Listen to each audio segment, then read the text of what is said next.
로마 왕국 후반기, 타르쿠이뇨 수페르보, 로마 왕국의 멸망, 로마 왕국 시대의 유물. 타르쿠이뇨 수페르보의 출생은 타르쿠이뇨 프리스코의 아주 어린 두 번째 아내의 아들이거나 조카일 것으로 추정되고 있다. 그는 이전 6 왕들보다 더 강력한 왕이었고 타르쿠이뇨 대왕으로서 알려질 수 있었는데 오히려 사악한 폭군으로 알려지게 되었다. 고대 로마 역사가 리비오는 타르쿠이뇨 수페르보는 그의 신민들에게 부당한 짓들을 했지만 전쟁을 할 때에는 훌륭한 장군이었다. 실제로 전쟁터에서 그는 이전 왕들의 수준을 따라잡았었다라고 말한다. 제국주의적 서명은 현 라치오 지방에 대한 로마 왕국 지배권의 기초를 놓았던 앙코 마르치오와 타르쿠이뇨 프리스코와 함께 가속화되었다. 타르쿠이뇨 수페르보는 이와 같은 시스템을 완성했다. 라티노인 부족들을 파괴하고 아들과 함께 문화적 그리고 경제적 차원에서 매우 중요한 가비 도시를 정복했다. 이러한 성공들과 함께 볼스카인과 사비나인들을 정복했지만 수페르보라는 인물의 진짜 특징인 교활하고 잔혹한 수단으로 왕국들을 정복하거나 통치했다. 두 개의 매우 강한 상징들을 통해 로마 왕국의 절정을 이야기한다. 수페르보 시대의 완성에 이르게 되는 오늘날의 깜피돌리오 언덕상에 건설된 지오베 카피톨리노 신전과 알바노 언덕들의 물이 로마 왕국에 유리하도록 세분화시키는 새로운 라티노 지역 연합을 결성했다. 기원전 509년에 당시 지중해 연안의 패권 국가인 까르타고와 협약을 맺을 수 있을 정도로 로마 왕국을 지중해 연안의 강대국으로 변모시켰다. 하지만 그는 세르비오 툴리오가 실현하려고 했던 폭군 정치를 했다. 로마 왕국의 헌법에 따라서가 아닌 모든 로마인들에 의해 혐오되고 무한정한 권력의 의지를 갖고 완전히 제멋대로인 폭정 정치를 시작했다. 왜 타르쿠이뇨 수페르보는 사악한 폭군으로서 동일시되었을까? 무엇보다도 먼저 전설에 따르면 세르비오 툴리오의 딸이고 그 아내인 툴리아의 도움과 함께 아버지 세르비오 툴리오의 살해를 명령했다는 사실 때문이다. 그리고 끔찍한 존속 살해를 한 후 그는 전쟁, 평화, 협약, 연맹들과 같은 왕국의 모든 문제에 대해 원로원과 협의하는 전통을 처음으로 깼고 오직 가족 평의에 기반을 두고 국가를 통치했다라고 역사가 리비오는 로마 역사에서 들려준다. 마지막으로 그 이야기는 공화정의 탄생 바로 직후 부명예와 권력을 장악한 귀족들에 의해 만들어진 흑색 전설이라는 것이다. 폭군은 세 번째 왕 앙코 마르치오에서부터 시작되었던 역사적 과정의 결과였다.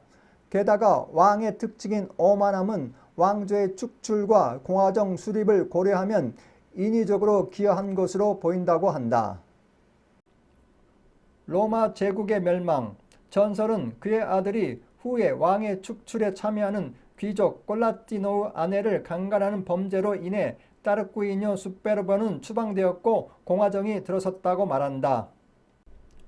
라티노인들의 전설에서 로마 왕국의 종말은 폭정으로부터의 해방으로 말해지고 있지만 실제로는 더 넓은 이탈리코 사건들의 일부이며 로마 왕국의 사회적 정치적 발전에 극적인 결과를 가져왔다.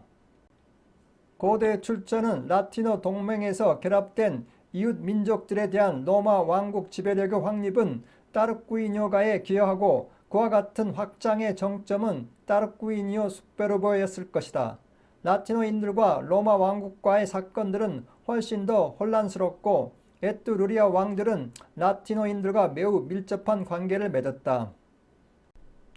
반면에 로마의 전설은 에뚜루리아인과 그리스인의 개입을 없애거나 은폐하고 폭군 추방을 기적의 일로 표현하면서 외국 세력의 지배로부터의 해방으로 표현하는 경향이 있다.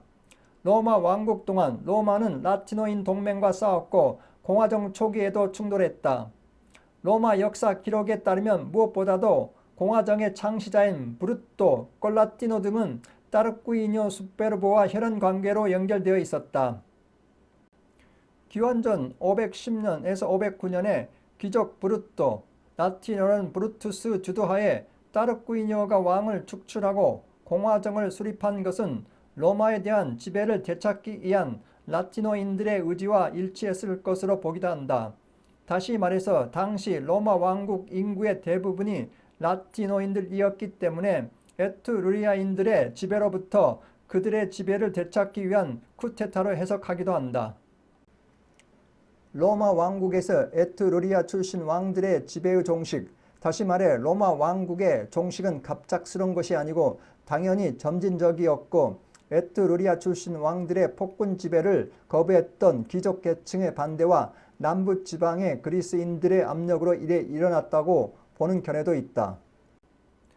왕정 복구의 시도, 따르쿠이뇨 수페르보의 도움 요청을 받고 에트루리아 왕 포르센나가 로마를 공격했지만 로마 무용담의 일부 인물인 오라치오 코클리테와 무치오 시에볼라의 용맹 덕분에 수페르보와 포르센나는 패배했고 수페르보는 꾸마로 망명해서 사망했다.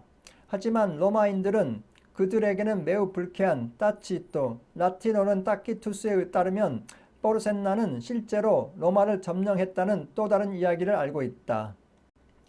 로마 왕국의 역사를 이해하는 데 있어 중요하게 생각할 점은 다음과 같다. 로마 왕국의 마지막 국면의 역사는 여전히 지중해 서부 해안에서 패권을 놓고 까르타고와 경쟁하면서 그리스인, 라티노인, 에트루리아인 간의 관계가 얽혀 있는 것을 보는 이탈리코의 역사이다. 이러한 사건들에다 여러 부족의 귀족 그룹과 그들의 끌리엔테들은 토지와 도시를 찾아 여러 지역으로 이동했고 권력과 전리품을 찾는 그들의 결정적 사건들이 추가된다. 둘 다 기원전 6세기의 로마 왕국에서 중요한 정세였다. 역사가 티토 리비오와 디오니지 디 알리카르나소는 고대 로마 역사에 대한 정보들을 제공하는 역사가들이다. 에트루리아인들에 대한 그들의 태도는 무엇이 다른가? 그들은 같은 시대, 즉 아우구스토 시대의 역사가들이다. 그러나 리비오는 파도바 태생이고 그러므로 뽀강 이북의 에트루리아인 세계에 가깝다. 그래서 로마 이전에 이탈리아를 지배했던 에트루리아인들을 위대한 민족, 종교심이 깊은 민족으로 보여준다. 리비오는 로마 기원들에 대한 에트루리아인들의 중요성에 더 주의를 두었다. 디오니지는 그리스인이고 그의 역사는 단 한 가지 목표를 가지고 있었다. 로마는 그리스 위성 도시였다는 것이고 에트루리아인들은 그의 관심 속에 있지 않았다. 마지막으로 로마 왕국 시대의 유물을 감상하시기 바랍니다.